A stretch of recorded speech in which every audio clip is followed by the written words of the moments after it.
This is Philadelphia. We're here in Philadelphia and we're visiting the Mütter Museum of Medicine. So we're going to see all kind of cadavers. I'm going to call them that. But this is Philadelphia. This is how it looks like. This is interesting. Streets of Philadelphia, and we're here at the Mütter Museum of Medicine. It's the College of Physicians of Philadelphia.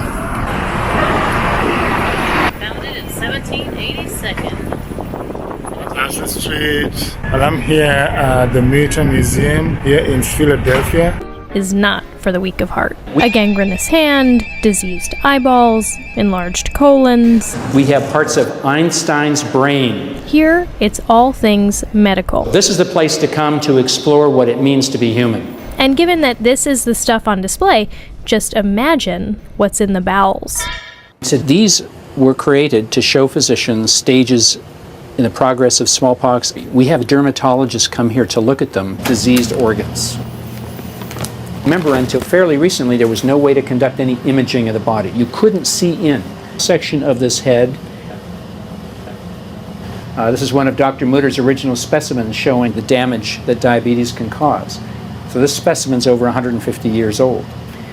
And they're all a challenge to maintain because you can never be entirely sure what preservative fluid is in these jars. This is 100% sugar, folks. This specimen is a real human hand. You can see fingernails. Colored wax had to be injected in these blood vessels, and acids were used to dissolve the flesh that the physician didn't need for the model. We have pieces of Albert Einstein's brain, 139 skulls, a gangrenous hand, the tumor from President Grover Cleveland's mouth. It is true that people have been made uncomfortable from time to time. They're learning what it means to be human. My name is Marcy Engelman. I'm the educator at the Mütter Museum. The Mütter Museum is a museum dedicated to human anatomy and pathology. Some of the highlights of the museum would be Albert Einstein's brain. The average male brain weighs about 3 pounds. Einstein's only weighed 2.7. They also say that Einstein's brain did not show any significant signs of aging. It looked like a very young person's brain. We also have an amazing specimen that we call the Soap Lady. This woman was buried in a mass grave in Philadelphia. When they buried the bodies, they spread lye on the grave site, mostly to cut down on the smell. But the lye seeped through the soil and interacted with this woman's body fat. She is completely preserved in her own body fat. Some of the pieces that are most eye-catching are perhaps Madame Dumanche has a cutaneous horn growing out of her forehead, and it's all made of skin. For whatever reason, Madame Dumanche let hers grow until she was 80 years old, and it reached a length of about 10 inches. This guy right here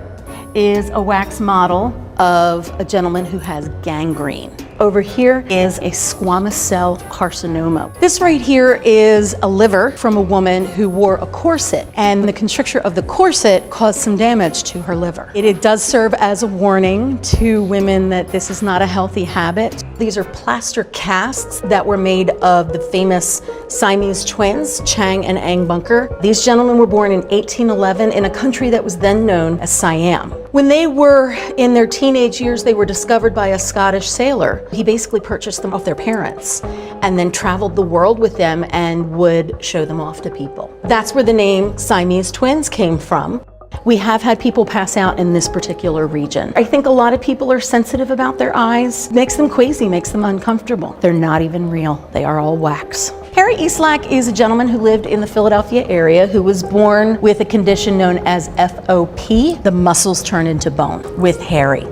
When Grover Cleveland developed cancer, he thought if the vice president knew he was sick, he would try to usurp his power. So he told no one except his wife and his doctors. Went on vacation on a boat, and doctors performed the surgery on the boat. People kept the secret for 30 years. This giant colon was inside this man's body. The records say he was only going to the bathroom once a month. He just inflated until he passed away. At the age of 29, he actually died on the toilet.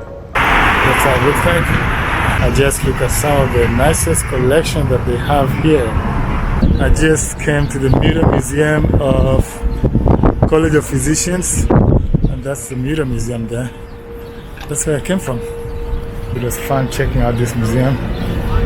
Awesome stuff. This building was built sometime back in the 1700s. Yep. I think it said 1787. 1787. And if you come here, you'll see all sorts of things.